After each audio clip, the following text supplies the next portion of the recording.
Então eu fiquei naquela crise. Senhor, por que tanta produção com tanta necessidade? É aquela questão da técnica e a unção. Aí Deus me deu uma revelação. Deus me disse assim, Ricardo, com uma mão você vai subir. Faça o melhor que você puder para Deus. Mas com a outra mão você desce. Com a outra mão você vai nos lugares onde ninguém quer ir. Você vai tocar pessoas que nunca serão tocadas numa plataforma. Você vai parar por uma pessoa como Jesus parava. Aí Deus me deu uma frase, assim, que eu até escrevi no meu primeiro livro. Foi assim, é no subir tão alto e no descer tão fundo que a gente se parece com Deus. Eu vejo hoje ministros que sobem, mas não descem. Porque esse movimento de subir e descer, ele quebra a gente. Qual é a ligação disso, do movimento profético, da adoração e missões?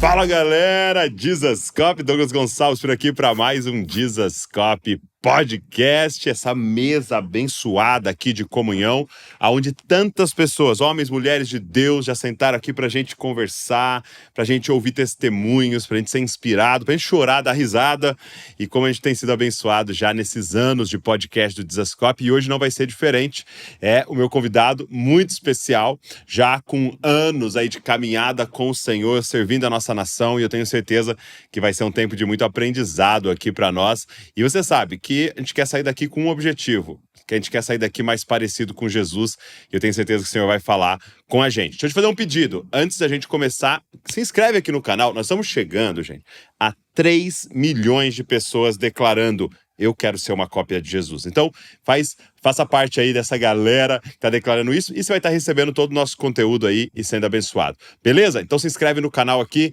antes da gente começar, para que você possa receber tudo que a gente está produzindo. Vambora, podcast de hoje.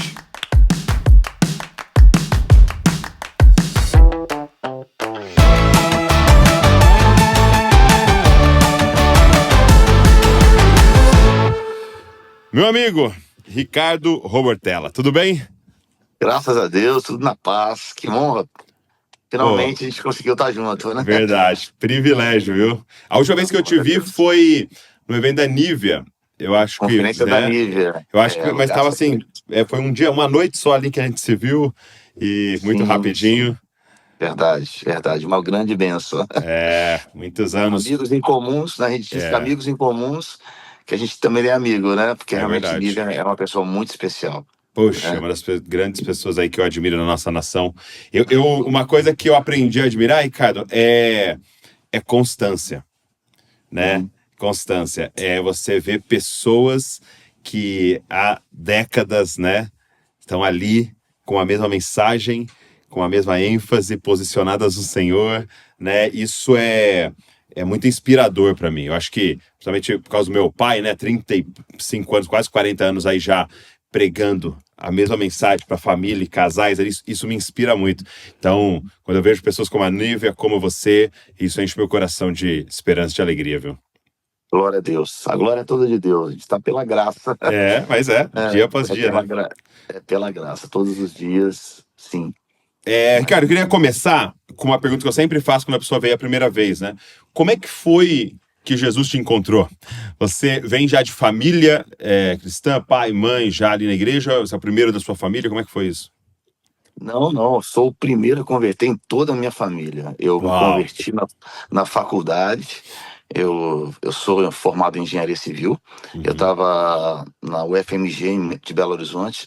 Originalmente, eu sou mineiro, mas fui criado no Rio, depois voltei para Minas. Perdi meu pai muito novo, eu tinha 13 anos, e meu pai teve um ataque fulminante do coração, faleceu, e a gente acabou voltando para Minas, em Belo Horizonte, onde eu fui praticamente toda a minha vida, fui criado. Aí, aquele buraco estava muito forte no meu coração, né? A perda do meu pai, mas assim, algo aconteceu comigo, eu nunca me envolvi com muita coisa errada, né? Assim, droga, prostituição, nada disso. Eu era muito focado no meu estudo.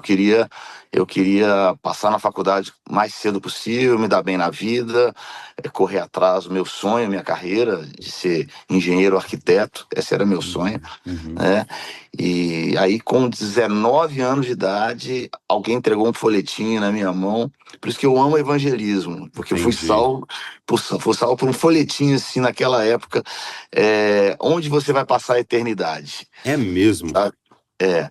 E ali, aquele folhetinho, aquilo queimou. Eu nunca tinha ouvido o evangelho na minha vida, porque a minha família é da parte do meu pai. Somos imigrantes italianos, a família toda veio da Itália, então, muito católica, e da parte da minha mãe, do interior de Minas, mais portugueses. Então, eu sou uma mistura de português com italiano, né? Duas cultura católica, né? Bem católica e bem idólatra. Bem idólatra. E, na Uhum. verdade, eu tive que confrontar toda a minha família. Eu, com 19 anos de idade, sem pai, minha mãe muito ali dentro da realidade. Graças a Deus, meu pai deixou a gente numa situação financeira bem estável. Meu pai era funcionário do Banco do Brasil, em alto escalão na época, então deixou a gente muito tranquilos, os filhos indo para a faculdade, aquela história toda, mas um vazio enorme no coração. E a minha conversão não foi uma conversão assim, sabe, Douglas, que eu vejo muitas vezes hoje em dia. A pessoa vai na igreja para um dia, sabe, vai deixando as coisas. Eu vi Jesus. A primeira, eu fui Mas aí convidado. só, como é que foi? Você leu esse folheto e aí? Eu fui convidado para um culto numa casa. Essa pessoa que entregou o folheto, convidou? Sim, sim, Aham. isso. Aí nós fomos, eu na verdade não queria ir, mas eu fui junto com um amigo meu que era desviado. A gente estava saindo, Sempre, ele sempre tem um, desviado. né? Aí ele me levou nessa casa, ele também tinha sido convidado aquele dia, nós chegamos lá, aí durante quase 3 horas ele abriu a Bíblia e começou a explanar o evangelho para mim, o que que era a Bíblia, e tudo fez sentido, tudo foi coerente para mim, e me parece assim, eu tive uma experiência tão forte com Deus ali naquele dia, que literalmente as escamas dos meus olhos caíram. Eu saí daquela casa, assim, tudo era diferente. Eu vi, a minha conversão foi muito assim, eu digo assim, foi muito intensa. A minha Legal. vida sempre foi muito intensa.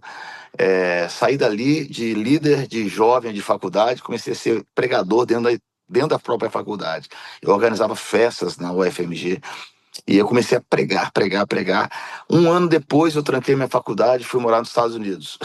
A Hum. minha vida aqui nos Estados Unidos é de muito tempo. Aí eu fiz Jocum, eu fiz vários cursos aqui, é, é, para ser praticamente 8 meses da minha vida aqui. Pai, tranquei minha faculdade, achei que eu não ia voltar mais. Mas quando eu estava assim, finalizando, tem uma experiência muito forte. Assim, a gente foi fazer um tempo prático no México. Isso assim, eu tinha 2 anos de convertido, Uau. sabe? E eu comecei a viajar pelo interior do México, pregando a palavra, pregando a palavra. Assim, eu tinha largado tudo. Larguei tudo para trás. Ok. Final da história, pra você ter uma ideia, passamos 2 meses evangelizando no México. No final, eu não consegui entrar nos Estados Unidos, porque meu visto tinha expirado e eu não sabia, não entendia nada. Nossa. Nada, nada disso. Quando eu bati na fronteira do México, meu visto expirado. Bem, sabe o que aconteceu? Os meus líderes ali naquela época, o pessoal todo, a gente começou a conversar sobre o que fazer. Eu acabei voltando para Monterrey, que é uma cidade bem na fronteira do México, e ali eu comecei a orar. E todo mundo, não, liga para sua casa, pede uma passagem daqui do Volta, né? México direto para o Brasil, volta direto para cá, não esquece Estados Unidos. Só que Deus falou comigo assim: eu sou seu pai. A primeira coisa que eu vou restaurar na sua vida é paternidade. Porque se você não restaurar. E eu, 1 ano, 2 anos de convertido. Se você não restaurar a paternidade, toda a sua vida você vai correr atrás de uma lacuna de confiabilidade. Foi a palavra de Deus. Deus falou assim: confia em mim. E a minha mãe tinha condições financeiras. Se pegasse um telefone, ligasse para em casa, em menos de 3 horas a passagem estava emitida, eu saía. E Deus falou comigo assim: confia em mim. Confia Entendi. em mim. Confia plenamente em mim que eu vou fazer. Eu fiquei 3 dias jejuando e orando, Douglas, sem saber o que fazer. Sim, sem dinheiro na conta, sem cartão de crédito, nada, nada, nada. Eu tinha 20 anos naquela época. Eu lembro que eu fiquei 3 dias jejuando e orando. No terceiro dia, eu comecei a caminhar pelas ruas ali da cidade de Monterrey e eu não sabia nada. Aí Deus falou comigo assim, entra nessa rua. Eu fui lá, entrei. Deus me disse assim, vira à esquerda. Eu virei. Deus falou comigo assim, tá vendo aquele prédio? Vá até ele. Eu fui. Tá vendo essa porta? Bate nela. Eu fui lá e bati. Quando eu bati uma porta, não era nada, era uma porta. Eu abri a porta, era uma senhora que trabalhava com turismo. E ela falou assim, o que você está fazendo aqui? Eu falei assim, não sei, Deus me mandou aqui. Você respondeu isso? Eu respondi isso, Deus me mandou aqui, eu não tenho que, eu não sei. Aí eu contei minha história para ela. Quando eu contei minha história para ela, ela disse assim, olha, eu vou tentar uma coisa que eu nunca fiz, mas eu estou vendo a sua situação, eu vou tentar algo. Porque eu tinha uma passagem de retorno dentro dos Estados Unidos. Sim, sim. Entendeu? Então eu tinha que voltar de lá. Ela disse assim, eu vou tentar fazer com que você voe para lá sem visto, com autorização da companhia aérea. Só que tem um detalhe, você não pode perder esse voo de hipótese nenhuma, senão eles vão te deportar. Aí eu falo, tudo bem, para quem tá dependendo de Deus, tem que ser com adrenalina, né? A minha vida começou assim, com adrenalina, confiando em Deus, esperando os milagres de Deus, confiando tudo que Deus tinha para mim. Resultado, bati na cidade do México, 2 horas o voo atrasou, Douglas. 2 horas. E eu lá orando, fui batizado com o Espírito Santo no aeroporto da cidade do México. Sério? Porque eu comecei a orar em línguas, sem ver, eu comecei a orar em línguas, comecei a ser batizado com o Espírito dentro do aeroporto da cidade do México. Meu voo atrasou 2 horas e ele ia bater em Miami, e de Miami ia pegar o voo direto para São Paulo. O voo atrasou 2 horas. Quando ele chegou no aeroporto de Miami, eu fui escoltado pela polícia, pela companhia aérea e pela polícia. Eu fui o último passageiro a sentar naquele avião. E por questões de 2 minutos, a porta fechada. Quando eu sentei na cadeira, eu desatei a chorar. E Deus falou comigo assim, você pode confiar em mim. Eu sou seu pai. Seu pai, sempre você vai confiar em mim. Não confia em ninguém. Confia em mim. Então, ali começou a minha vida cristã. Eu voltei para o Brasil, assim, impactado. Assim, esse é o evangelho puro que eu conheci. Né? Um evangelho que começa com renúncia, com cruz, com entrega. Não é um evangelho de celebridade, de muita coisa, mas um evangelho onde a verdade ela precisa ser exaltada. E de dependência total, de restauração. Eu fui restaurado na minha paternidade, consegui confiar em Deus e a minha vida começou. Eu voltei, Deus falou. É interessante essa sua história, porque eu já ouvi aqui no podcast histórias semelhantes no sentido de ouvir a voz de Deus e Deus guiando, mas sempre é com alguém que não tem nenhuma outra possibilidade, né?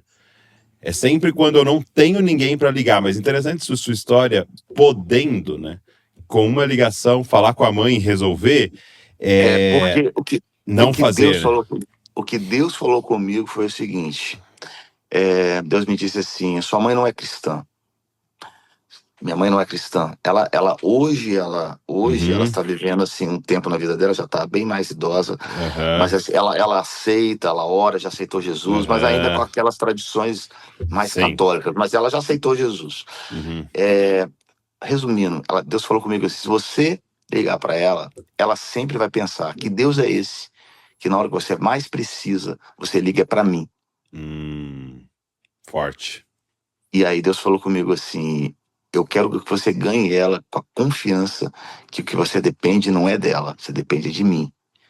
Mas eu tinha 2 anos de convertido, 1 ano e meio de convertido. Muito bom. Eu só sei assim, quando eu voltei para casa, Deus falou comigo, honra a sua casa. Eu estava no 3º período de engenharia, Deus falou comigo assim, termina. Eu falei, Senhor, eu gosto, sempre gostei de construção, de arquitetura, eu trabalhei com isso durante uma época.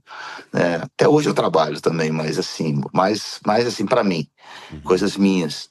Mas Deus me disse assim, aqui na faculdade vai ser o seu seminário. Porque eu tinha certeza, depois de tudo que eu tinha vivido nos Estados Unidos, no México, toda a experiência que eu estava vivendo, que um dia Deus ia me chamar. Entendeu? Eu tinha certeza absoluta. Falei, Senhor, mas para que eu vou terminar uma faculdade? Para que eu vou fazer isso? Eu vou largar tudo. E Deus me disse assim na época, Deus me disse assim, primeiro que você vai ter que honrar sua mãe, honrar seus pais. honra o desejo deles. Segundo lugar, você vai aprender uma coisa na sua vida que eu ensino até hoje para meus filhos. Tudo que você começar, você termina. Tem ciclos na sua vida que você precisa completar. E a faculdade foi um ciclo que eu completei. Aí quando eu terminei a faculdade, eu falei assim, pronto, Senhor. Deus falou, agora eu quero que você trabalhe. Como assim? Porque eu não quero que você renuncie a algo, eu quero que você sacrifique algo. Deus falou comigo assim, sacrifício manco não é verdadeiro sacrifício. Tem que te custar alguma coisa. Aí, essa é uma longa história. Resumindo. É interessante você falar isso, porque eu me lembro, como não tem lógica, de certa maneira, né? Por exemplo, o chamado de Pedro, né, e André, porque eles estão ali, não pegaram nada, Jesus podia falar para eles, meus amigos, você tá vendo? Essa vida de pescar não dá certo, vem ser pescador de homem. Pronto, né? Não, ele faz a pesca maravilhosa, né? O dia mais próspero da vida dos caras para falar, e agora? Estão dispostos a abandonar isso tudo aí, né? Estão dispostos a abandonar tudo isso aí. É o que você falou, né? É como se ele desse para ter o que renunciar, né? Exatamente. Sabe por quê? Hoje nós vivemos o evangelho, é o que eu percebo, tá? Que muitos ministros, você quer ser um bom, que você quer estar na mídia, faz o seguinte, faz comunicação, faz mídia, rede social e um investidor ou um talento que você canta, prega, seja o que for, você está aí na mídia. É como se tivesse uma fórmula, né? Uma forma. A minha questão é onde estão os ministros formados pela unção de Deus? Homens realmente gerados como a Bíblia gerou. Porque Deus quer uma história com a gente. Deus quer construir uma história. Por exemplo, comigo foi assim, quando eu me formei, eu quis ir embora no dia seguinte. E Deus falou comigo, aí eu saí, quebrei a cara, voltei. Passei 2 anos nos Estados Unidos de novo, voltei. Quando eu cheguei no Brasil, Deus falou, eu quero que você ganhe dinheiro. Eu quero que você trabalhe. Porque quando você estiver sabendo o que você está fazendo, exatamente, tiver um sacrifício, algo, e aí eu comecei a trabalhar. Montei empresa, eu sempre fui empreendedor, ainda mais voltando dos Estados Unidos, uma cabeça bem empreendedora. Eu era muito jovem, tinha 25 anos, já tinha uma empresa formada, estava montando capital, eu empreendia, fiz vários prédios em Belo Horizonte, trabalhando, viajava para a Europa, fazia minhas coisas, tudo assim, muito, muito empreendendo. E quando a coisa estava bem na hora, aí Deus falou, agora, depois de quase 6 anos, Deus falou, agora chegou o seu tempo de sacrificar. Eu falei, Senhor, agora é que eu tô ganhando dinheiro. Agora que a minha vida... Eu era agora noivo, que deu certo. Agora que deu certo, todos os meus sonhos, eu estava pronto para ser... Estava ficando noivo na época, quase noivo. Acabou que nós terminamos por causa disso, porque ela me conhecia como engenheiro e não como missionário. E aí ela me conhecia como empresário, novo, já bem ela sucedido. fala, isso aí é propaganda enganosa, eu comprei uma coisa, vai entregar outra, não. Com 3 apartamentos meus na Zona Sul, eu fiz tudo, comecei do zero, entendeu? E aí Deus falou comigo, entrega tudo, inclusive tudo. Aí começou a história comigo, né? Agora, é interessante isso que você está falando, porque uma outra coisa que eu percebo, veja se você concorda comigo na sua jornada, conhecendo tantos ministros, né? Um perigo é a pessoa se apaixonar e se alimentar na sua identidade do ministério. Então eu percebo muito esse movimento de Deus de nos fazer nos apaixonar pela vida comum, sabe? Se apaixonar por seu trabalho, pela sua família principalmente. Eu brinco assim que é muito saudável quando, por exemplo, o viajar para servir ao Senhor é meio dolorido. Sabe quando fala assim, ó, esse final de semana tem que viajar. Ai, poxa, queria tanto ficar aqui com a minha família, minha igreja local e tal. Para mim, começa a ser perigoso quando, graças a Deus, chegou a viagem. Sim. Porque aí parece mais com a viagem de Jonas fugindo, né? Do que com a viagem missionária mesmo. Então, eu percebo Deus voltando a gente a se apaixonar pelas coisas comuns, pela nossa vida, para depois nos pedir isso. Porque eu percebo isso em Moisés, sabe? Quando Moisés, eu percebo que ele sacou que ele era o libertador, aí ele vai e quer fazer no braço dele, ele mata o egípcio. Aí ele vai pro deserto, casa, tá lá trabalhando, aí Deus faz, bora Moisés. Aí ele, não, agora não quero ir não. Aí Deus fala, agora que você tá pronto, agora tá bom. A minha história é mais ou menos essa, porque É. é por isso que, assim, vou ser muito sincero, Douglas, eu não me impressiono com o ministério. Hum, Assim, uma das coisas que Deus forjou no meu coração ao longo desse tempo é assim, eu não perder Deus hum. trabalhando para Deus. Esse é o maior desafio. Perder os olhos de Deus, porque eu fico vendo tantos ministros que estão aí assim explodindo nas redes sociais, explodindo nas suas agendas, explodidas e são muito conhecidas na Terra, mas não são conhecidas nos céus. É. Então, a minha maior preocupação, vou te ser muito sincero, sou muito Uhum. sincero, eu até fujo de muita coisa durante uma época. Hoje, meus filhos já são adultos, ficam brigando comigo assim: Ricardo, pai, você precisa fazer isso. Filho, Tá ok, eu tudo bem, faço. tá tudo bem. Mas, assim, meu maior temor, meu maior é não perder os olhos de Deus, Muito bom, sabe? muito Não bom. perder os olhos dele. Por quê? Porque eu vejo muita gente fazendo. Eu já vi assim, quando o diabo não consegue parar o ministério, ele acelera ele. Ele empurra, né? É. Sabe? E o que Deus mais quer de nós é uma caminhada com ele simples, sabe? É uma Isso é muito caminhada real. simples, real e sem muita pretensão, sabe? Ele já fez o que tinha que fazer, ele não tem que fazer nada por nós. Ele não deve nada pra nós. Não deve nada para nós, É, sabe? é Se muito. você for É. nessa. Pode concluir. Não, essa é a realidade, assim. E como a minha vida começou sacrificando, a Hum, minha vida inteira começou eu sacrificando, assim, eu creio que a história de algumas pessoas, não precisa ser de todas, cada um tem uma uhum, história com Deus, mas a minha história foi assim, eu abri mão de tudo, abri mão de empresa, abri mão da minha carreira, abri mão da minha estabilidade financeira para me lançar com Deus. Eu não me impressiono, eu realmente não me impressiono que muitas vezes essas coisas que acontecem no meio geral. O uhum, que eu fico focado, claro, eu creio que Deus é um Deus que prospera, ele me uhum. prosperou, né? Graças a Deus ele me prosperou, abriu portas. Hoje eu sou pai de 4 filhos, consegui criá-los, estou na faculdade, todos caminhando com o Senhor. Então, para mim, a minha maior vitória é essa. Você fala de É, família, é. a minha maior vitória é a minha família. Eu sou casado há 25 anos, a minha vida Uhum. toda. Aliás, estou completando 25 anos esse mês É de mesmo? casado. É, Glória a então, Deus. assim, para mim, essa é a minha maior vitória. Essa é a maior vitória, a minha família, meus filhos, Sim, aquilo que sim. Deus tem, e o chamado, que se a gente pode ser uma inspiração para uma geração, é isso que Deus tem para nós, né? É. Eu creio que é isso. Agora, eu tava lendo, né, o pessoal aqui sempre prepara para mim uma pesquisazinha do meu convidado, né? E tava escrito lá que esse tempo dessa renúncia em relação ao trabalho, engenharia e tal, tem a ver. Você estava na Olimpíada de 96, é Sim, sim, Atlanta? sim, O que sim. Isso foi aconteceu? logo Conta essa depois. história. Isso foi logo depois. Foi Hum, logo depois. Aconteceu um fato muito interessante comigo. É, eu fui. Você conhece o Cote, de uhum. Curitiba? Sim, sim. Tá. Sou muito amigo do Cote. E ele estava fazendo uma conferência de intercessão na Alemanha, em 1995. E ali ele me convidou, eu fui, passamos 2 meses. Foi ali que Deus falou comigo: agora chegou o tempo de você largar tudo e chegar para mim.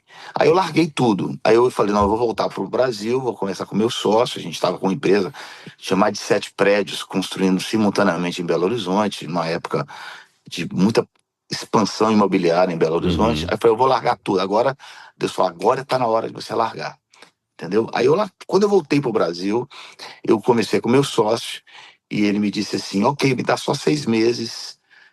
Eu vou chegar onde você está falando. uhum. Só que é interessante você ouvir isso. Tá. Ele me disse: me dá 6 meses. Eu dei 6 meses, fiquei trabalhando 6 meses. Um mês antes de vencer meu contrato, eu abri mão. Eu estava fazendo uma escola de intercessão, de oração em Belo Horizonte. E Deus falou comigo assim: esse breve momento de tribulação vai produzir em você um peso eterno de glória. Eu não estava entendendo o que estava acontecendo. Foi ali que eu estava terminando meu namoro, estava terminando minha vida. E aí que aconteceu um fato. Me chama no celular, numa das minhas obras, um mestre de obra que era cristão, o elevador caiu do 5º andar e ele morreu. Uhum. E ali eu falei assim, eu não estou entendendo, senhor. A gente tinha mais de 6, 7 anos que a gente estava trabalhando direto, nunca tinha tido um acidente. Um mês antes de eu largar tudo, abrir mão de tudo, eu tenho que passar por isso. E Deus falou comigo, é porque você ainda confia nas coisas que você construiu. Você vai aprender a depender só de mim. Se você montou uma plataforma maravilhosa para você ir, só que eu vou puxar seu tapete para você aprender a depender de mim. E é pela dor que você vai conquistar a unção. Eu me lembro na época que tinha todas as desculpas do mundo, Douglas, para não entrar completamente para Deus.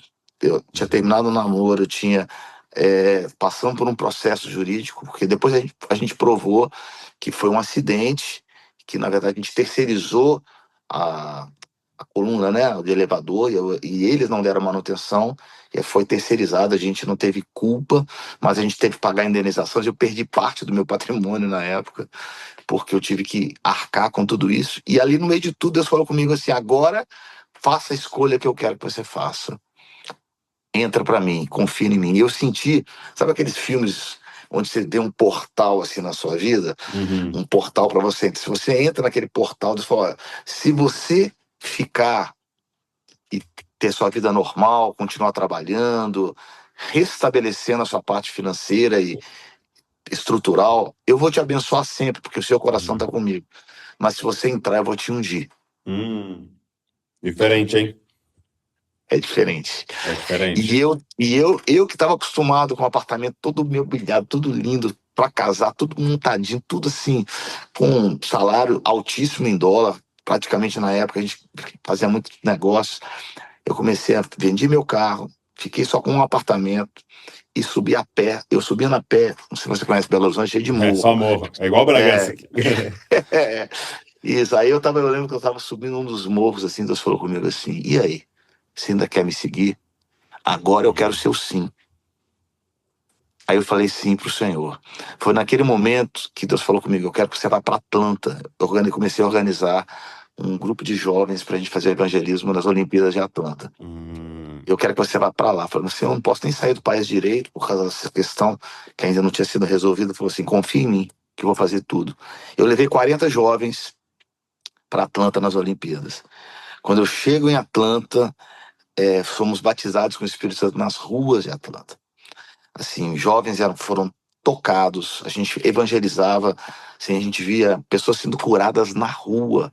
A gente tem experiência de muçulmanos, Deus falando com a gente de manhã, assim, o que ia acontecer, e à noite eles apareciam e a gente orava por eles, os muçulmanos se convertiam. Uau. Foi algo assim tão sobrenatural. Eu falei, que é isso? Deus falou, é um clamor pelas nações. Foi ali que nasceu o clamor pelas Foi nações. ali. Entendi, Foi porque ali. estavam as nações lá, né? Exatamente. E a gente, assim, era tão incrível que Deus mandava a gente fazer coisas, assim, sobrenaturais que a gente não estava acostumado. Falava assim, eu quero que vocês ajoelhem agora e peçam perdão pelo pecado dessa nação, de orgulho. Quando a gente fazia, todo mundo, eram uns 40 jovens, quando a gente pegava e se ajoelhava, profeticamente se ajoelhava, apareciam assim várias pessoas que eram tocadas por Deus, eram curadas, assim, um mover sobrenatural, assim, porque uma multidão inteira passava em frente ao Wembley Stadium, que é um estádio na época onde as pessoas passam para poder ir para os jogos, né? Eles foram, era algo muito profundo. Foi ali que começou o grande mover de Deus na minha vida. Quando eu voltei, eu falei assim, agora eu entendo o que é unção. Agora eu entendo, eu tenho que passar pela dor. Aí Deus me deu esse texto, né? Que não é por força nem por violência, mas pelo Espírito Santo. E, e esse breve momento de tribulação produz em nós um peso eterno de glória. Eu falei, Senhor, então que ele seja breve e momentâneo. Aí, É. foi isso. Aí quando eu voltei para o Brasil, foi em 97, começou um trabalho, a gente começou na escola, o Dan Duque passou pela minha vida, pela vida de todo mundo de Belo Horizonte. Deus me inseriu, Deus me inseriu num contexto ali, fui para a igreja do Cirilo, a Santa Geração, a gente conheceu na época. Em Contagem, né? Em Contagem. Aí a gente foi para lá, a gente fazia reuniões, eu, Nívia, Ana Paula, era o Gregório, não sei se você já ouviu falar do Gregório. McNutt. Gregório McNutt, meu Deus, era o Judson de O Oliveira, Schultz, meu Deus. o David Quillan. A gente se reunia ali sem a menor pretensão, Douglas, de nada, nada, absolutamente nada. A gente só queria mais de Deus. E o Dan veio nos abraçar naquela época. Eu fui ajudar a traduzir, como eu estava acostumado a fazer tradução. Eu comecei a traduzir o Dan, porque o David estava muito cansado de fazer a parte de adoração e também a parte de tradução. Então Porque a adoração não era curta, né? Não, não, nunca foi. Eram 4 horas de Exato. culto. Foi ali que nasceu o som da chuva, Uau. nasceu aquele grande movimento de adoração que varreu o Brasil. A própria Ana Paula, ela nasceu a partir dali. Sim. Houve uma unção, algo ali que trouxe uma propulsão nacional, né? Mas Foi. cada um com a sua identidade, eu acho lindo isso. Ninguém era igual, todo mundo era diferente. Eu tive sempre um papel de treinamento e missões. Isso estava muito no meu coração. Também na área de música, eu comecei já era músico, já tocava, já era ministro de louvor, mas a coisa empurrou a partir desse momento aí. Foi todo, tudo a partir de 2000, ano de 2000, 99, 2000, foi que... Mas a minha preparação, foi bom que eu contei minha preparação. Eu cheguei nesse momento aí da minha vida, logo eu casei, graças a Deus, com uma esposa que já me conhecia. Conheceu o missionário já. Conhecia já o missionário, que estava no meu coração, não o meu título, né? Sim. E aí, graças a Deus, somos felizes, 4 filhos, estamos bem. Agora, aí lá nasce no seu coração o clamor pelas nações. Sim, foi em Atlanta. Em Atlanta. Você volta, então, e organiza uma escola. Então, Sim. E aí essa escola era contínua, assim? Ou era encontros, ou eram eventos esporádicos? Como é que funcionava? Olha, aconteceu o seguinte, em 96 nós voltamos e começamos a entender o que estava acontecendo. Eu comecei a fazer muitas viagens missionárias. Por exemplo, eu não sei se você sabe, eu fiz missões em Cuba durante 17 anos. Então eu ia muito para nações carentes. Eu vi que teve Haiti também, né? Você fez Haiti, temos até hoje, nós hoje, nós apoiamos um orfanato. Hoje a gente está espalhado, fazendo muitos trabalhos pontuais. Um dos principais motivos que eu vim para a Flórida foi o nosso chamado por Cuba e Haiti, que a gente está começando a desenvolver um trabalho mais profundo com eles. Mas com o avivamento que aconteceu com o Dan, ele fazia vários encontros de fogo e glória, Deus falou comigo assim, que se eu não investisse em treinamento, eu não veria o avivamento na outra geração.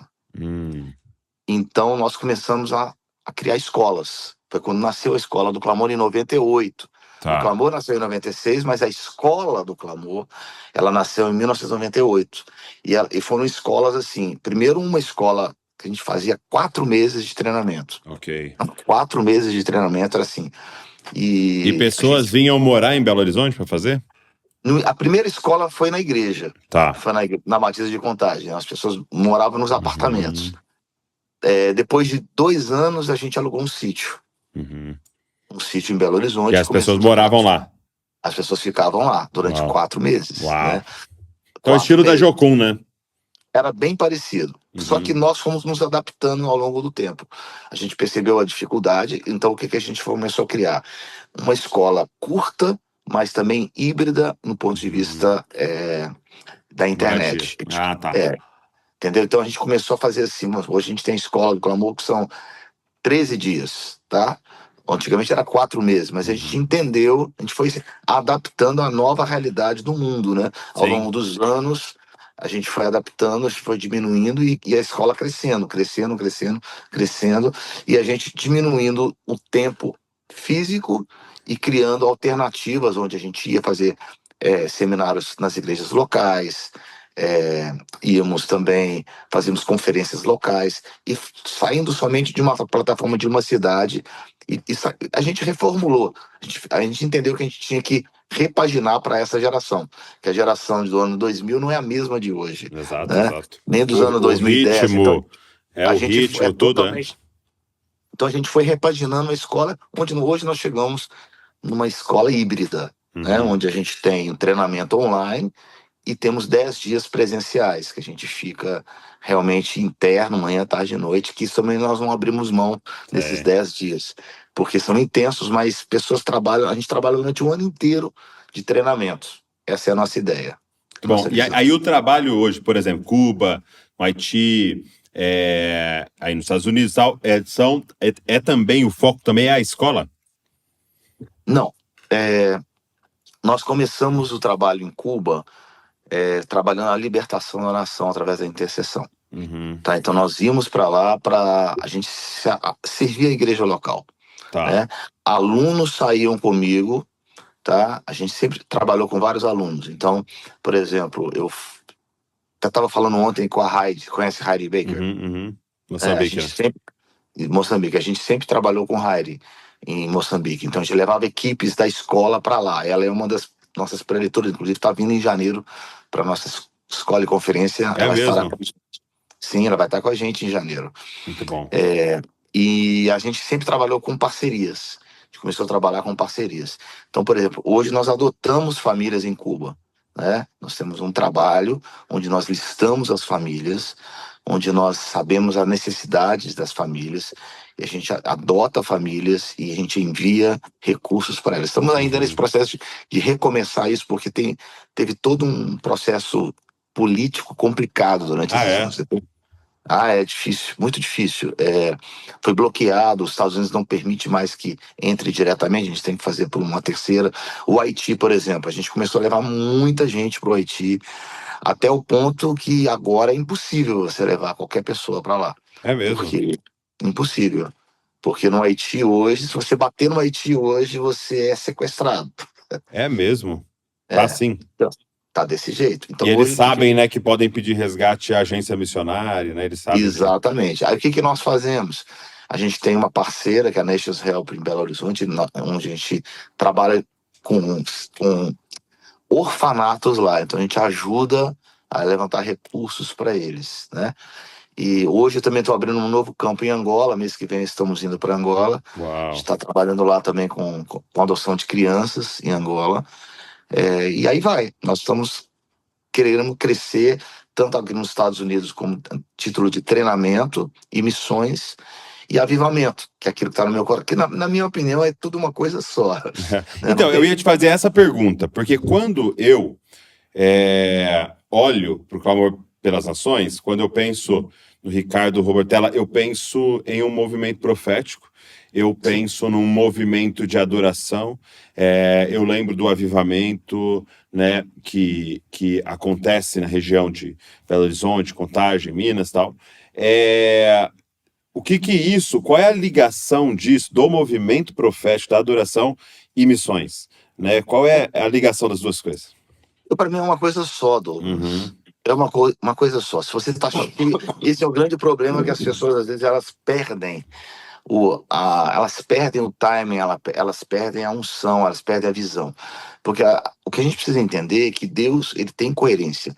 Se você está cheio de Deus, vamos supor, a gente fala, eu quero mais de Deus, né? Vamos supor, frase daquela época, eu quero mais de Deus, eu tenho fome de Deus. Fome para quê? Se não for para você ser parecido com Jesus. Ok. Né? Jesus, ele diz assim que ele, se você estudar a Bíblia, né, você sabe melhor do que eu, que Jesus, ele disse assim, ele se movia em íntima compaixão por 3 situações. Tá? A primeira delas, quando ele viu o povo com fome física. Ok. Ao seu interior se movia em íntima compaixão. Segundo lugar, quando ele olhava e via as pessoas enfermas. Sim. Então, cura física. Ele se movia em íntima compaixão. E a terceira, quando ele via uma multidão como ovelhas sem pastor. São os 3 pontos onde Jesus se movia em íntima compaixão. Então, quando Jesus se move, quando a gente se move através do nosso ministério, nosso chamado, eu costumo dizer assim que ministério é algo que você faz, mas não é o seu ponto principal. O ponto principal é o seu sacerdócio com Deus. Ok. Tá? Ministério fica aqui na terra, entendeu? Aquilo que eu faço, sirvo as pessoas, sirvo as igrejas, eu trabalho, eu sou uma inspiração, é o meu ministério. Mas imagina só, você parou de trabalhar, parou de servir, parou de viajar. Acabou o seu ministério? Você Acabou. pode ter acabado o seu ministério, mas o seu sacerdócio com Deus não acaba. Então, esse é o ponto principal. Criar uma pessoa com uma visão tal, a imagem de Cristo, porque aquilo que você contempla, você se torna. Isso. Criar uma pessoa, no meu coração, ele precisa ser moldado, né? Então, o que eu vejo que é um homem de Deus? Qual é a essência de um homem de Deus? Uma pessoa que se parece com Jesus, é um adorador, é um avivalista, quer mais de Deus, mas também para por uma pessoa. Também se envolve com os perdidos. Também se envolve com missões. E para mim não tem como você desvincular uma coisa da outra. Como você não pode olhar para Jesus e falar, não, Jesus só tinha um ministério de adoração, Jesus só tinha um ministério de pregação da palavra. Não, Jesus parava, curava pessoas. Jesus parava, alimentava pessoas.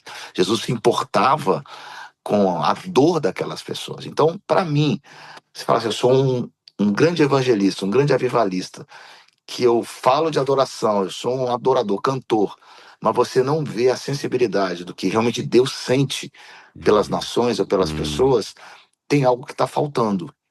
Entendeu? Então, com sim, certeza. algo é um evangelho completo, na minha opinião. Aquilo que... eu tenho percebido isso, assim, né? Eu estou há 7 anos, né? 8 anos, na verdade, 8 anos, à frente da igreja local aqui, né? E eu tenho percebido que tudo aquilo que a gente ignorar ou tentar tirar desse processo da igreja causa como que fosse uma deficiência no corpo, sabe? É como se falasse assim, tem tantos órgãos, vamos tirar o rim. Vai dar pau. Mas tem tantos órgãos, vamos tirar o estômago, vai dar pau, porque cada um tem uma função. E aí eu percebo isso, por exemplo, se a igreja ignora missões, é como se fosse tirado algo dela. Inicialmente parece que está tudo bem, né? Mas a longo prazo você percebe uma igreja deficiente. Se a igreja ignora a devoção, ela pode ser muito missionária, levanta 1 milhão por mês para as missões, mas ela ignora a devoção, você vai ver a longo prazo ela é uma igreja deficiente. Se a igreja ignora a doutrina, aí é um chaba, tá todo mundo no chão, chorando, faz missões, mas ignora a longo prazo, você vai ter um problema. Então, eu percebo que é necessário todas essas coisas andando e o Senhor nos puxando a cada ano, cada período mais para uma coisa, nos ensinando mais, mas tudo ali, né? Tudo não tem como, né? Mateus capítulo 17, Jesus aparece lá no Monte da Transfiguração. Quem que aparece do lado dele? Moisés e Elias. Moisés representando o ministério da palavra e Elias representando o ministério profético. A palavra é tudo que você está falando, equilíbrio na palavra, sabe? Eu não concordo com ministérios proféticos, né, onde a pessoa não tem equilíbrio na palavra, não tem embasamento bíblico, eu não concordo com isso. Tá? Eu acho que se a pessoa ela enfatiza só o sobrenatural e ela não tem embasamento bíblico, ela se torna mística. Mas se ela também só enfatiza o lado da palavra sem entender que também Deus move no sobrenatural, ela se torna religiosa. Então, eu acho assim, o que Deus quer de nós é equilíbrio, Douglas. Equilíbrio. Por que a gente tem tanta dificuldade de entender? Igual você falou, cada um tem uma função, né? Uma vez eu estava voltando de Moçambique, lá até da África, Deus me disse assim, que a gente tinha que trabalhar com 2 mãos. Eu falei, como assim, Deus? Deus me disse, com uma você sobe.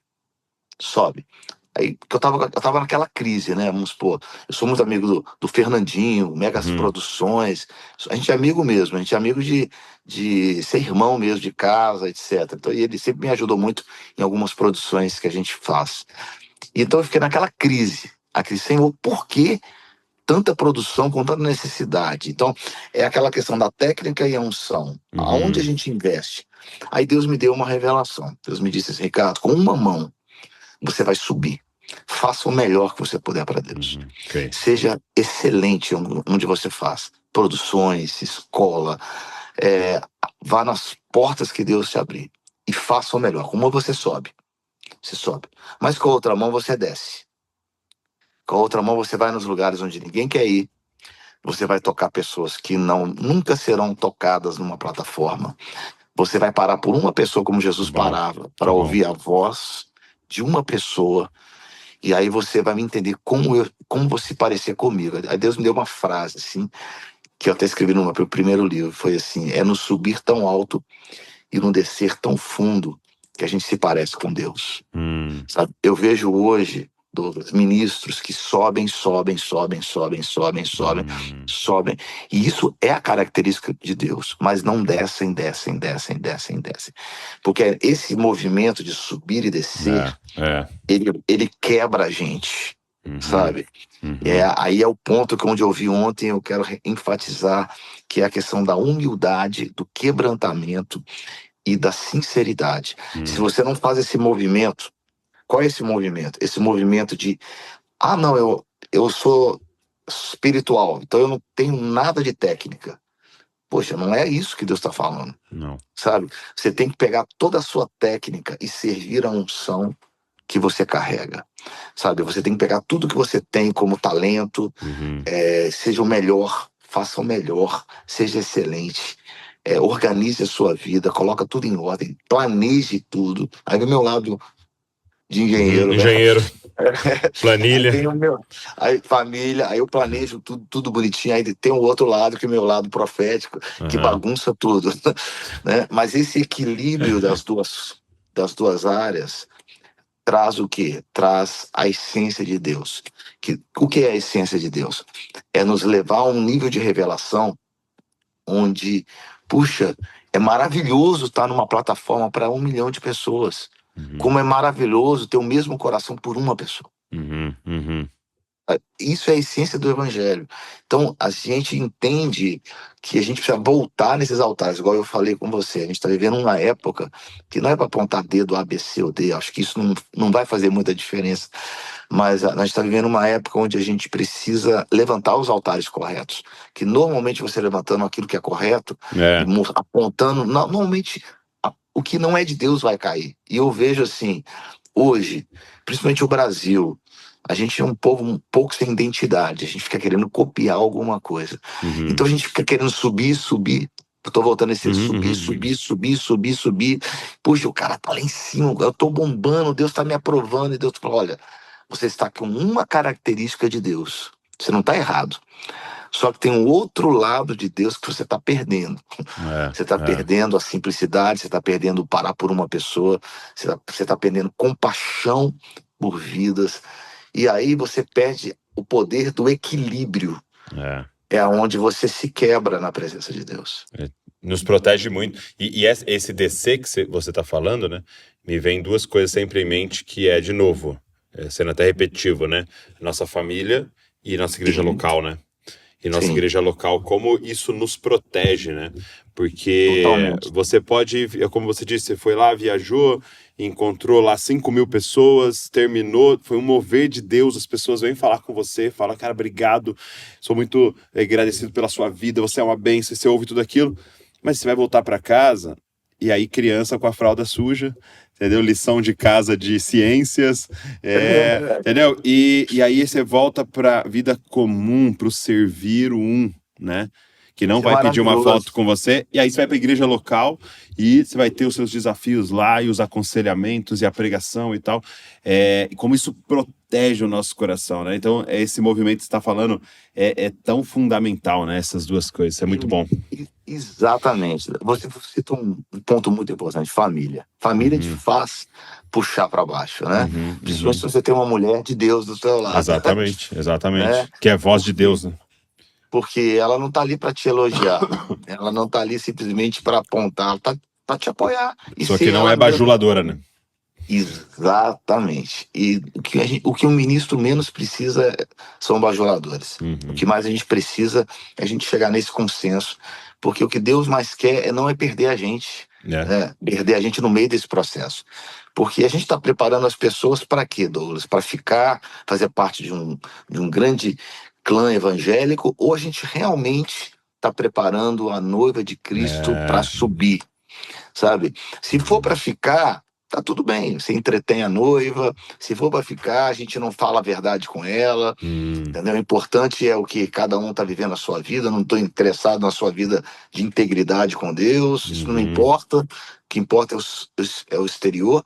Mas se a gente estiver construindo uma igreja e edificando um reino, muito mais do que placas, sabe? Isso é uma coisa que eu que eu percebo muito, a gente defende mais placas que reino. Não que as placas não sejam importantes, que é igual o seu nome. Sim. Placa é um nome. É como se fosse o Não tem sobrenome de problema cada nenhum. família, né? Exatamente, é o sobrenome de cada família. É importante? Sim, mas não é a sua essência. A essência é o reino. Quando eu vejo pessoas que defendem mais placas do que a verdade do reino, por exemplo, escondem pecados para poder defender placas, ao invés da gente trazer à luz o que é justo, o que é real, o que é verdadeiro, fica uma grande pergunta. Você ama mais a sua placa do que ama o reino? Sabe? Esse é algo que a gente precisa refletir como igreja brasileira. Porque, às vezes, não, mas as pessoas não podem conhecer os bastidores. Puxa, Jesus, na Bíblia, expôs todos os pecados de todo mundo. Se a Bíblia estivesse escondendo as coisas, mas a gente vê homem chamado homem segundo o coração de Deus, Davi, sabe? Deus. Jesus não escondeu quando ele adulterou, quando ele foi parte de um homicídio, né? Jesus não escondeu. A Bíblia não esconde, vamos colocar dessa forma. Registrado, e não invalidou quem ele era, sabe? Porque o que invalida que a gente porque a chave que move o reino é a obediência. Obediência. O que movia Davi, como movia Pedro, outro, né? Negou Jesus, estava lá com vergonha, mas Jesus não abandonou ele. Hoje o que eu percebo é um movimento da gente tentar se autoproteger. Uma coisa que você não defende. Jesus não precisa de defesa, de advogados, tá? E placas, igrejas, nomes, sim. Mas o reino, não. Concorda? O reino não precisa. Exato. Se você defender o que é certo, o que é justo, o que é reto, normalmente, o que vai acontecer? Talvez você tenha que cortar e pagar com a própria carne, né? Mas esse é um fato que às vezes a igreja brasileira não quer viver isso, porque a gente vive muitas vezes de superficialidades. Eu fui semana... Não sei se você me entendeu. Não, entendi. E semana retrasada eu fui em Roma, né? E aí eu preguei lá numa igreja, amigos lá em Roma e tal. E aí teve a oportunidade de dar uma volta lá, eu tava com a Val e com a minha filha, com a Luísa. E aí um ponto alto, assim, foi quando a gente foi na prisão de Paulo, né? E a gente chegou na prisão marmetina, né? É onde Paulo, e a tradição diz que Pedro também ficou lá. E a gente desceu, né, para tal, ir lá ver a prisão, e aquele lugar úmido, né, aquele lugar frio, tem um cheiro ruim e tal. E imaginando, né, Paulo passando por aquilo ali, aonde ele escreveu algumas cartas. E aí a Val, minha esposa, ela pegou o chat GPT, né? E aonde ela chegava, ela falava, me dá uma explicação aqui desse lugar e tal, né? E aí o chat lá, um texto assim, falando, olha, aí foi construído tal ano, a tradição diz que Paulo ficou preso aí, Pedro ficou preso aí, Pedro sai, é crucificado de ponta cabeça, Paulo sai, é decapitado porque era um cidadão romano e tal. E aí o chat GPT terminou assim, ó. Esses homens foram tratados como lixo, como um nada, né? Por causa do tamanho que era o império, né? E aí ele termina assim, ele fala assim, chat GPT, mas o império caiu e desapareceu, e o evangelho que eles pregavam continua vivo. Uau! É lógico que o chat tem ele sabe, né, que o usuário é cristão, por causa do que você fica perguntando para ele, mas como aquilo foi forte para nós, tipo assim, cara, é verdade, né? Você imagina, porque assim, para nós é Pedro e Paulo, mas eram dois prisioneiros, anônimos, inúteis, entendeu? E o que é a lógica, né? Esses caras vão morrer e acabou. Entendeu? Só que quando um homem ou uma mulher se posiciona pelo reino de Deus, tudo vai passar, mas aquela mensagem, o reino de Deus vai permanecer. Ela é como aquela pedra, né, em Daniel, que sai destruindo todos os impérios, né? E é eterno, né? Essa pedra que é o reino é eterno. Então, é o que você está falando, a gente precisa se posicionar pelo reino. Eu creio que é questão de sacrifício, Douglas. A gente, como igreja, a gente não entende a palavra sacrifício. A gente foi tantos anos, a gente está sendo doutrinado para um evangelho de prosperidade, sabe? Onde tudo é para o seu, tudo voltado para você. Tudo é para o conforto. Eu não estou dizendo que Deus não dá conforto para as pessoas, não me entendam mal, entendeu? Acho que Deus tem a medida sobre cada um, mas Deus não é obrigado a fazer isso. É quando você E começa a isso trabalhar não é com sinal de bênção e sucesso. de jeito nenhum. Então, tá bom, vem comigo lá para Angola. Você vai ver uma igreja no meio de um buraco, de um lixão, um pastor ali fiel com o Senhor, ama Jesus, ama de coração, sabe, para sobreviver. Você vai me dizer que esse homem é menos próspero que uma pessoa que está aí andando para lá e para cá com seus aviões ou as suas próprias visões, etc. De forma nenhuma, nós não podemos falar isso. Nós temos que entender que cada um tem uma medida, cada um tem o seu tempo e que o reino de Deus ele é feito por obediência. A nossa, eu posso dizer assim, a nossa moeda no reino é obediência. Você é rico quando você é obediente. Se Deus te plantou lá no meio da África, foi o chamado que Deus te deu para você viver lá, para você seja é próspero segundo aquilo que Deus te colocar lá, glória a Deus. Se Deus te colocou entre os ricos para ser uma bênção lá, glória a Deus, mas não se soberbeça por causa disso, né? Eu acho uma questão de propósitos e identidade, mas a moeda, quer dizer, o valor no reino, o tesouro, vamos falar moeda, o tesouro no reino, o tesouro no reino é obediência, obediência, porque a obediência ela vai passar pelo coração das pessoas. Porque na obediência você entende, puxa, Deus te mandou para você ir para, vamos supor, trabalhar com os ribeirinhos do Amazonas. Não, Deus te mandou para São Paulo, trabalhar com os empresários. Mas eu estou fazendo uma outra coisa, eu estou fora da identidade que Deus me deu. Pode até ser que eu esteja assim, um propósito até errado, entendeu? Uma vez Deus me disse assim, Isaías 61, disse, olha, se você ler Isaías 61, fala sobre o quê? Sobre o Espírito do Senhor me ungiu para pregar as boas novas aos pobres. No original, essa palavra pobre é pitoco, que ela significa uma pessoa de extrema necessidade. E aí eu estava, Senhor, na nossa mente brasileira, não, uma pessoa de extrema necessidade é o quê? Uma pessoa numa favela ou uma pessoa na África. Aí Deus, eu estava caminhando nas ruas de Zurique, na Suíça, e Deus falou comigo assim, tá vendo aquela senhora ali? Eu olhei, uma senhora tomando droga. Essa mulher não tá na África, essa mulher não tá em São Paulo, essa mulher não está em lugar nenhum, mas ela é uma pitoco, porque ela está totalmente desesperada, ela não conhece a mim, e ela pode até ter um recurso, mas ela é um pitoco, ela é uma pessoa de extrema necessidade. Ou uma pessoa extremamente rica nas ruas, nos hospitais de Nova York, morrendo de câncer. Essa pessoa ali é uma pitoco, uma pessoa que precisa da mão e do evangelho tocar na vida delas. Então, a nossa mente, ela trabalha o quê? Ela trabalha de uma forma de registrar as necessidades e balancear segundo o que a gente pensa, a nossa razão. Mas Jesus não opera dessa forma. Jesus, ele opera da seguinte forma: puxa, eu sei quem são os que estão desesperados, né? E ele declara isso, né? Eu vim para os doentes, eu vim para os perdidos, né? Exatamente. Então, pode ser um cara rico, como José de Arimateia, que foi alcançado. Exatamente. O próprio Nicodemos, né? Dá-nos a entender que Nicodemos se converte. Ou pode ser uma prostituta ou alguém que estava passando fome. O ponto era quem teria a humildade de falar, eu tô perdido. Eu tô doente sem o Senhor. Eu preciso desesperadamente de um Salvador, né? E aí, olhando nessa ótica, que é quem reconhece e se entrega, o cara na África tem mais facilidade para entrega do que o cara em Zurique, né? Porque esse cara em Zurique, de certa maneira, ele acha que tá bem, né? Ele acha que tá tudo certo. E isso é desesperador, né? O orgulho impede, né? O orgulho pode impedir a pessoa de ver a Deus. Mas resumindo tudo, a questão é obediência. Sabe, o tesouro no reino é obediência. Porque você vai estar onde Deus quer. Se Deus te chamou para ir, você pode dizer assim, puxa, eu estou morando em Orlando, por que você não está morando na África?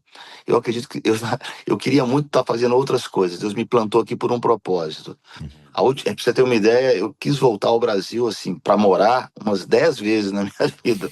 E assim, a ponto de eu querer, chegando, Deus falou assim, não, eu tenho algo para você aqui, para as nações, né? Então, assim, as pessoas, elas medem muito do ponto de vista exterior, elas não conseguem ouvir esse ponto de obediência, porque eu posso estar obedecendo a Deus em Orlando, como você pode estar desobedecendo a Deus na África. Você pode, Real. você pode estar lá na África e Deus falou, eu não te mandei para cá. Eu queria que você estivesse trabalhando com os empresários em São Paulo, ou talvez estivesse fazendo, sabe? Então, a forma com que a gente lida com a voz de Deus é o que determina realmente a unção de Deus na sua vida, porque Deus faz um desenho, eu vejo assim, Deus faz um desenho sobre cada um. Em Efésios capítulo 1 fala que ele desvendou o mistério da sua fé, né, em nós. Quer dizer, ele construiu um desenho para cada um. E o desenho que ele fez para cada um é proporcional à unção que ele nos dá. Então, se eu estou fora do desenho de Deus, não encaixa a unção que Deus tem para mim. Então, eu estou no projeto de Deus na minha vida, cumprindo os sonhos de Deus, a unção de Deus, ela flui na sua vida. Mas hoje eu sou sincero, eu estou fazendo algo, estou fazendo algo para o Senhor, mas você está fora do projeto de Deus. Você está fora do desenho, eu costumo dizer assim, do desenho. Puxa, mas eu estou sinceramente fazendo. Se você está sinceramente fazendo, vai chegar uma hora que Deus vai te mostrar que você está fazendo muita coisa na força do teu braço. Entendeu? E aquilo que você E aí faz na aí força... você produz um Ismael, né? Exatamente. Aí que tá. Em Efésios 4:17 fala que o que? Paulo está falando para os cristãos, pela dureza do coração, separados da vida de Deus. Por quê? Porque apesar de estarem fazendo a obra de Deus, eles não estão conectados com Deus. A vontade de Deus. Sabe? A vontade de Deus, a unção de Deus, o projeto de Deus, aquilo que ele tem para nós é único, Douglas, é único. E assim, a melhor coisa para fazer para Deus não é trabalhar para Deus, é andar com Deus. Não é trabalhar para Deus, não é ser pastor de uma grande igreja, ou ser missionário, ou ser cantor. Isso é maravilhoso, mas o muito melhor do que isso é andar com Ele, é ter essa experiência com Ele, é viver com Ele. Olhar para trás, eu olho para trás na minha vida, nesses últimos 30 anos, eu vejo uma história que Deus construiu comigo. Uma história. Eu olho para trás, muita gente fica perguntando, Senhor, eu quero conhecer a tua vontade, me fala a tua vontade. Eu nunca me preocupei em saber a vontade de Deus. Eu me preocupo em andar com Deus. Você caminhando na intimidade com o Senhor, o que acontece? Ele vai conduzir você como um rio, ele te leva, você entendeu? Se o seu coração é sincero e flexível e moldável, ele te molda para onde ele quer te levar. Tem pessoas que, eu tenho um chamado de Deus, nunca cumpre nada. Por quê? Estão tão obcecados com essa vontade de Deus lá em cima que esquecem do básico. Andar com Deus. Andar com Deus. Meu amigo, obrigado. Tempo precioso. Eu que agradeço. Poxa, obrigado por ter parado. Eu sei que você está aí na Bethel, participando de um evento e ter parado esse tempo aqui para compartilhar com a nossa galera. Obrigado, viu? Foi uma honra. É maravilhoso o trabalho que você faz, Douglas. Quero te abençoar, amém. Te honrar mesmo com esses jovens. E assim, é maravilhoso e é muito bom a gente poder falar o evangelho que é real, puro e que transforma. Porque há uma geração que precisa ser tocada por Deus. Sabe? Isso é maravilhoso e eu quero agradecer a Deus pela tua vida mesmo, honrar a tua vida, que você continue com esse trabalho aí maravilhoso, que mais jovens sejam alcançados à imagem de Jesus. Glória a Deus. Enquanto a gente vai passando por São Paulo, vamos marcar de você estar aqui para você sentar presencial aqui com a gente. O maior prazer. Prazer. Obrigado, querido. Grande abraço. Que é isso. Deus abençoe. Deus abençoe você que ficou aqui nos assistindo, nos ouvindo. Obrigado por esse tempo. Eu quero te fazer um pedido. Pega o link, manda para uma galera aí, para mais pessoas sentarem nessa mesa virtual aqui com a gente e serem tocadas, abençoadas por esse papo, por esse testemunho. Deus abençoe você e não se esqueça, você é uma cópia de Jesus. Valeu. Tô aqui para agradecer você que está sempre aqui com a gente no podcast Jesus Copy. Eu espero que você tenha sido abençoado pelo nosso canal e eu queria te fazer um pedido. Será que você poderia se inscrever aqui no canal? A gente pega às vezes as estatísticas e a gente sempre vê que tem um grupo muito grande de pessoas que assiste, mas não é inscrito. quando você se inscreve, é uma forma gratuita de você dizer, ó, isso aqui é relevante e nos ajudar a alcançar mais pessoas. É uma forma maravilhosa de agradecer se você é abençoado pelo movimento Dizascope. Agora, tem mais uma forma de você poder abençoar tudo que está acontecendo aqui, é se tornando um membro aqui do canal Dizascope, é se tornando um Dizascopes, né? E você pode, então, ser membro, você vai estar contribuindo financeiramente para toda a equipe que está por trás aqui trabalhando, produzindo conteúdo para mais pessoas se parecerem com Jesus. Então, se você pode fazer isso, vai estar abençoando muito o movimento Dizascope. Então tá aqui, é só você clicar e se tornar um membro do nosso canal Dizascope. Deus abençoe você.